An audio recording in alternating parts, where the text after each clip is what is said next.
تقريبا كده ريال مدريد وتشابي الونسو يعني بشكل عامه ليه سيستم في البطوله دي، ان هم يفضل يتضغط عليهم طول الماتش، اول هجمه على طول يعملوها جول ويتضغط عليهم تاني يعملوا هجمه تاني جول وهكذا. وده اللي حصل في ماتش الهلال، فضل مضغوط عليهم طول الماتش، عملوا هجمه واحده بس الشوط الاول جول. النهارده نفس الحوار، ما عملوش غير 3 هجمات بس قدام باتشوكا اللي هم جابوا منهم الاهداف. ولكن اهلا بيكم يا تكاتستيكا في حلقه جديده من برنامج جو تاكتكس. حديثنا هيكون عن مباراه ريال مدريد وباتشوكا. يلا بينا استعد مع جو تاكتكس. اول حاجه انا بحيي الصراحه باتشوكا على الاداء الرائع اللي هم قدموه. شفنا باتشوكا برغم ان هو حرفيا خسران من سالزبورج، شفناه النهارده عامل اداء عظيم قدام ريال مدريد. حتى بعد ال3 اهداف الراجل حرفيا الفريق فعلا ما استسلمش، ولكن كان قدامهم حصن منيع، سد منيع هو تيبو كورتوا صراحه. فانا الصراحه بحيي الباتشوكا صراحه يعني على الاداء الرائع الجميل ده، والصراحه يعني هارد لك، والصراحه ان هم يعني عملوا بطوله حلوه وعملوا اداء حلو جدا جدا. تمام. طبعا الراجل المباراه مين؟ ما حدش يقول اي حد من اللعيبه، هم 2 يا تيبو كورتوا يا دين هويسن. اختاروا لكم بقى انتوا حد وجابوني في انتوا، انا عايزكم بقى تجاوبوني في الكومنتات مين رجل المباراه من رايكم؟ تيبو كورتوا ولا دين هويسن؟ الاختيار ما بين الاثنين دول بس، اي حد تاني لا. مستني اراكم في الكومنتات. في الماتش ده تمام يعني كلنا شفنا طبعا تصديات كورتوا واداء كورتوا طبعا الرائع. اللي ملاحظه ان بعد خروج راؤول اسينسيو الريال اتحسن دفاعيا. والله الريال اتحسن دفاعيا. وقلت لكم قبل كده في الماتش اللي فات ان راؤول اسينسيو محتاج ان هو يتعمل له جلسه لوحده مع تشابي الونسو، بسبب عشان هو يبطل التهور، لان تهوره ده ممكن يخسر ريال مدريد ويخسر تشابي الونسو. والله العظيم وده اللي حصل. اول حاجه باتشوكا كانوا بيعتمدوا على ايه؟ كانوا بيبداوا من الهجمات من ناحيه الشمال ناحيه فران جارسيا، وكل ما عليهم شفنا النهارده راؤول اسينسيو كان سايب مساحات فدان في ظهره خلاص، ويلعبوا بيعتمدوا على الكرات الطوليه لمين؟ الله ينور عليك، لروندون. بيعتمدوا على الكرات الطوليه لروندون. تمام؟ عايز اقول لك على حاجه، تخيلوا كده معايا الكره اللي اتطرد فيها راؤول اسينسيو دي لو كانت هدف لروندون كان هو هيبقى السبب فيها، لان الكره برده اتلعبت عرضيه لروندون. تمام؟ كره طوليه لروندون، حرفيا مساحه فاضيه تماما لراؤول اسينسيو، كان في مهب الريح تقريبا. روندون حرفيا انطلق وعرف يفلت منه لغايه لما راؤول اسينسيو راح له وحرفيا خد كارت احمر. حرفيا ايه ده؟ اسوأ لاعب في ريال مدريد في الماتشين هو راؤول اسينسيو، يعني حرفيا ممكن يعني شوف المره اللي فاتت هو السبب في التعادل اصلا. كلف ريال مدريد ضربه الجزاء ملهاش اي لازمه، ونفس الحوار كلف ريال مدريد يعني هو فاول. طب انت ليه؟ حتى لو دخل فيك جول انت كده كده كنت هترجع، الريال كان هيرجع تاني وكان هيجيب جول واثنين وثلاثه واربعه. انتوا متخيلين؟ فعشان كده ده بالنسبه لراؤول اسينسيو. فانا في رايي الشخصي راؤول اسينسيو ما يبداش ابدا، انا ما برجحش ان هو يبدا الماتش الجاي.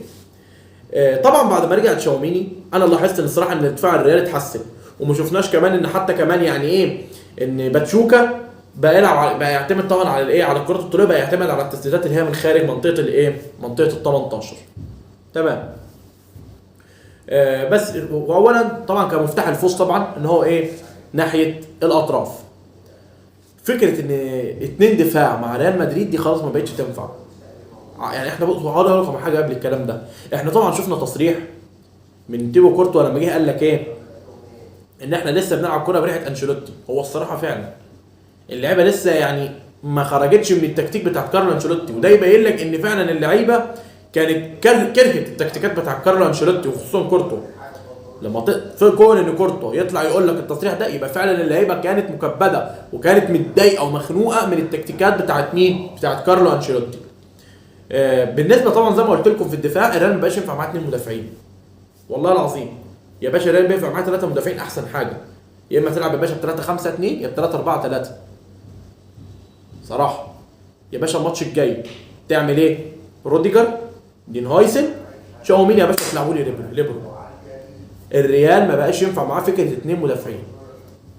هويسن الريال اكتسب مدافع عالمي، اكتسب مشروع مدافع. والله تسلم العين اللي جابت هويسن، والله العظيم. ايه يا ابن الاداء الرائع ده؟ يعني حرفيا بص اداء رائع جدا برضو في ماتش الهلال، اداء رائع النهارده في ماتش سالزبورج. على فكره لقطه الهدف الثالث الكره بدات من عنده بتمريره طوليه منه اللي كانت في فينيسيوس. الريال والله العظيم فعلا اكتسب يعني قطعه شطرنج او ذهب في خط الدفاع. اداء حرفيا عالمي عالمي عالمي، يعني خروج بالكوره في التمريرات، في الالتحامات، في الثنائيات، في الالتحامات الثنائيه. حرفيا روندون اللي ما كانش عليه رقابه بقى حرفيا عليه رقابه من هويسن، هو لوحده هويسن مسك روندون زنق عليه. فالصراحه انا بحيي هويسن على الاداء العالمي الرائع ده، ولسه كمان خلي بالكم لسه عنده اكتر من كده، هويسن لسه عنده اكتر من كده. فالصراحه فكره ان يعني احلى حاجه عملها تشابي الونسو ان هو يعني بعد ما اللاعب خلاص كان تقريبا يعني قاب قوسين او ادنى ان هو قريب ان هو يعني من نادي من انديه الدوري الانجليزي، لا رجع تشابي الونسو وقال لك انا عايز المدافع ده وطلب المدافع ده بالاسم. وانا الصراحه بحيي تشابي الونسو على هذا الاختيار يعني. بس كده. فطبعا النهارده طبعا اردا جولر كان بيلعب جناح، ولكن هو على الورق جناح، ولكن في الملعب كان بيلعب جناح وفي نفس الوقت دور صانع الالعاب المتاخر، وكان مسؤول عن ايقاع الماتش وتحرير الريال من المساحه. بالنسبه لفينيسيوس جونيور في رايي الشخصي يعني انت ما تبداش فينيسيوس جونيور في الماتش الجاي بتاع سالزبورج، والله العظيم نصيحه مني ما تبداش بيه يا باشا، يا اما في ناحيه الشمال يا برودريجو يا ابراهيم دياز. انا النهارده صراحه ملاحظ ان رودريجو النهارده ما لعبش، تمام. فالظاهر كده ان رودريجو برده اداؤه سيء تجربه كده، رودريجو ان هو في حاجه مدمراه، في حاجه مضايقاه، فالراجل النهارده قرر ان هو يعني ما يلعبوش. فراح الماتش الجاي يتلعب رودريجو وابراهيم دياز يا جماعه، بلاش فينيسيوس دي، نصيحه مني والله العظيم. فينيسيوس جونيور انا ملاحظ ان هو سيء جدا في الماتشين، يعني في ماتش الهلال كان سيء في الشوط الاول وكويس في الشوط الثاني، وماتش النهارده لا.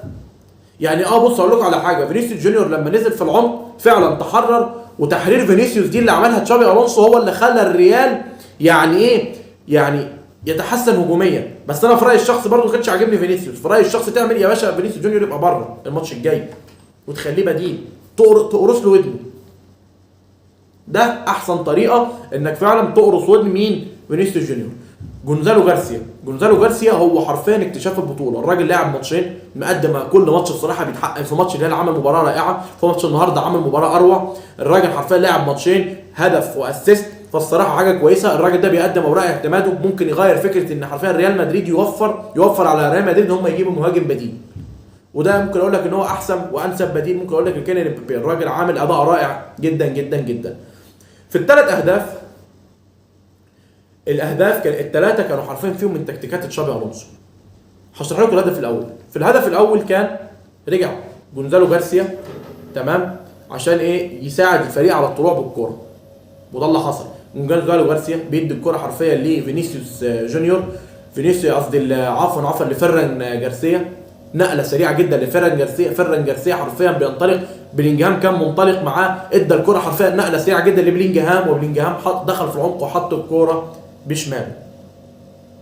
ودي هدف الاول، رجوع جارسيا بحيث ان انا اساعد الفريق على الطلوع بالكوره والنقلات. يعني انا اللي شد انتباهي التكتيك هو النقلات السريعه، النقله السريعه، نقله الكره السريعه اللي كانت في الهدف الاول ما بين جونزالو جارسيا وفيران جارسيا وجود بلينجهام. جود بلينجهام انا اللي ملاحظه ان هو فعلا بقى تقريبا كده هيبقى ليه دور ان هو يبقى ورا، يعني يبقى ورا وفي العمق، تمام. ده هيبقى لبلينجهام، وبلينجهام النهارده كان معظم الوقت كان ورا بسبب طبعا طرد طبعا راؤول اسينسيو اللي اربك طبعا حسابات مين؟ تشابي الونسو. لقطه الهدف الثاني، الكره بدات تقريبا من عند فينيسيوس جونيور، يعني بص تصدي كورتوا، هو الصراحه تصدي كورتوا هو السبب على راي المعلق فارس عوض، لان الصراحه تصدي كورتوا فعلا هو يعني كان ممكن النتيجه تبقى 1-1، لكن تصدي كورتوا خلى الريال يبدا الهجمه، بتيجي لفينيسيوس جونيور اللي شفناه في العمق زي ما قلت لكم ان هو اتحرر هجوميا. ليه؟ بيديها طبعا لارنولد على طول بنقله سريعه لجونزالو جارسيا. جونزالو جارسيا كنا فاكرينه هيشوط، لكن اول ما شاف جولر بيديها الجولر والهدف الثاني. وانا اكتر لاعب متحمس له ان هو هيبقى ليه ادوار اساسيه الماتش الجاي وان انا عايز اشوفه اساسي هو اردا جولر. اسمعوا مني، استنوا اردا جولر مع تحت قياده تشابي الونسو هيعمل ايه. ونفس الحوار برده الهدف الثالث كان برده جت تمريره حلوه جدا من دون هويسن، بتيجي طبعا فينيسيوس جونيور اللي بيديها لفالفيردي، فالفيردي طبعا بيديها لابراهيم دياز وبيدخل للعمق وبيحط الهدف الثالث. هي دي الثلاث اهداف.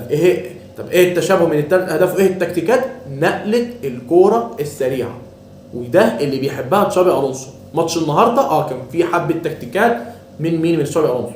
طبعا شفنا طبعا في الشوط الثاني ضغط من باتشوكا، حاله التشبع اللي عند ريال مدريد بعد الهدفين تمام، ولكن طبعا تصدي كورته هو اللي واقف لهم طبعا زي الايه، زي الحصن المنيع. وروديجر طبعا، انا بصوا يا جماعه عايز اقول لكم بالنسبه لبلينجهام، يعني بلينجهام يعني هو بيخرجه مش عشان وحش، بلينجهام كان حلو جدا في ماتش الهلال وفي ماتش باتشوكا، بس بلينجهام ما تنساش ان هو عنده اصابه في كتفه، فهو مش عايز يضغطه، مش عايز يخليه يلعب زي ال 90 دقيقه زي ما كان بيعمل معاه كارلو انشيلوتي، لا يعني لحد الدقيقه 60 حاجه و60 انا هخرج مين؟ جود بلينجهام. وانا عاجبني تعامل تشابي الونسو النهارده سواء مع جود بلينجهام او مع روديجر اللي برده نزله. كنا بنشوف روديجر النهارده في دور الباك اليمين وبرده بينزل ياخد دور المدافع الثاني. وبس كده طبعا، ودي كانت تحليلاتنا اليوم. وما تنسوش طبعا تعملوا لايك وسبسكرايب، في انتظار طبعا ارائكم وتعليقاتكم. اشوفكم ان شاء الله في الفيديو الجاي. سلام.